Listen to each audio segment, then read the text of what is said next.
بسم اللہ الرحمن الرحیم۔ حدیث نبوی صلی اللہ علیہ وآلہ وسلم۔ عمر رضی اللہ عنہ ایک موٹے ریشمی کپڑے کا چوغا لے کر رسول اللہ صلی اللہ علیہ وآلہ وسلم کی خدمت میں حاضر ہوئے، جو بازار میں بک رہا تھا۔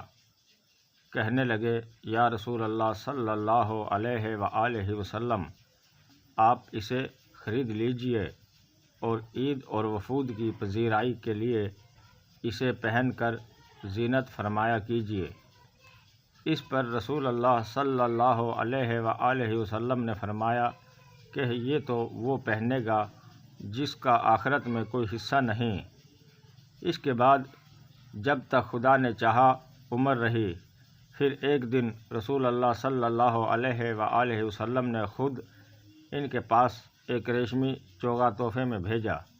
حضرت عمر رضی اللہ عنہ اسے لیے ہوئے آپ کی خدمت میں حاضر ہوئے اور کہا کہ یا رسول اللہ، آپ صلی اللہ علیہ وآلہ وسلم نے تو یہ فرمایا کہ اس کو وہ پہنے گا جس کا آخرت میں کوئی حصہ نہیں، پھر آپ صلی اللہ علیہ وآلہ وسلم نے یہ میرے پاس کیوں بھیجا؟ رسول اللہ صلی اللہ علیہ وآلہ وسلم نے فرمایا کہ میں نے اسے تیرے پہننے کو نہیں بھیجا، بلکہ اس لیے کہ تم اسے بیچ کر اس کی قیمت اپنے کام میں لاؤ۔ کتاب صحیح بخاری، حدیث نمبر 948، درجہ صحیح۔ ناظرین کرام، مزید ویڈیوز دیکھنے کے لیے چینل سبسکرائب کریں اور بیل آئیکن پریس کریں۔ شکریہ۔